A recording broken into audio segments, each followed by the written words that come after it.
entend les vagues, mais dans les rues, ce ne sont plus les enfants qui chantent. Ce sont les sirènes, les cris et les prières des mères. Je viens d'un pays où les rêves portent des cicatrices, où les enfants apprennent à courir avant même d'écrire. Des cartables tachés de poussière et de sang, des salles de classe transformées en champs de silence. Une petite fille est tombée près du tableau noir, une balle perdue, disent-ils, comme si la mort pouvait se perdre. Elle voulait devenir médecin, maintenant son prénom flotte dans les larmes de sa mère. Les rues connaissent trop bien le bruit des rafales, les fenêtres tremblent comme des cœurs fatigués. Et pendant que le monde défile sur ses écrans, Haïti enterre encore ses enfants. Combien de vies faudra-t-il encore? Combien de mères à genoux dans le décor? Le ciel regarde Port-au-Prince brûler, nous on essaie encore d'espérer. Haïti pleure en silence, sous les flammes et la violence. Les anges tombent dans les écoles pendant que le monde détourne les épaules.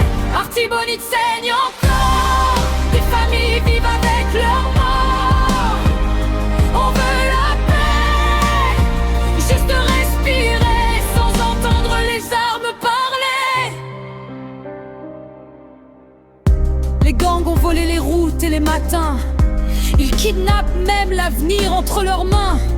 Des mères vendent leurs bijoux pour sauver un fils, pendant que la peur s'endort dans chaque maison triste. À l'Artibonite, les rivières connaissent les noms de ceux qu'on a laissés sans chanson.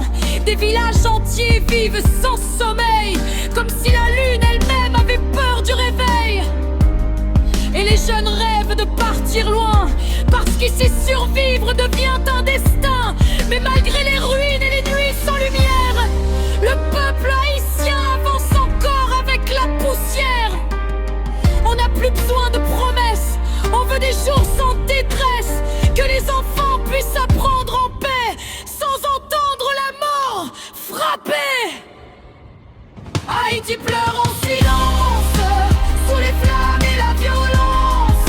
Les anges tombent dans les écoles pendant que le monde détourne les épaules. Artibonite saigne encore, des familles vivent avec leurs morts. On veut la paix, juste respirer sans entendre les armes parler. Écoutez nos voix, nous ne sommes pas des statistiques, pas des images oubliées dans l'actualité.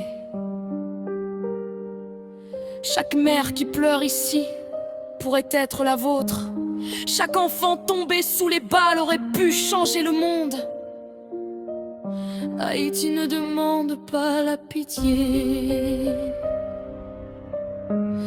Haïti demande la vie. Haïti pleure, mais se relève encore. Même blessée, même couverte de mort, car dans les cendres de grandeur, il reste un peuple, il reste un cœur. Artibonite, Port-au-Prince, le pays entier réclame une chance. Et malgré les nuits sans soleil, Haïti rêve encore de réveil. Un jour, les écoles entendront à nouveau les rires. Au lieu des balles. Et ce jour-là, Haïti guérira.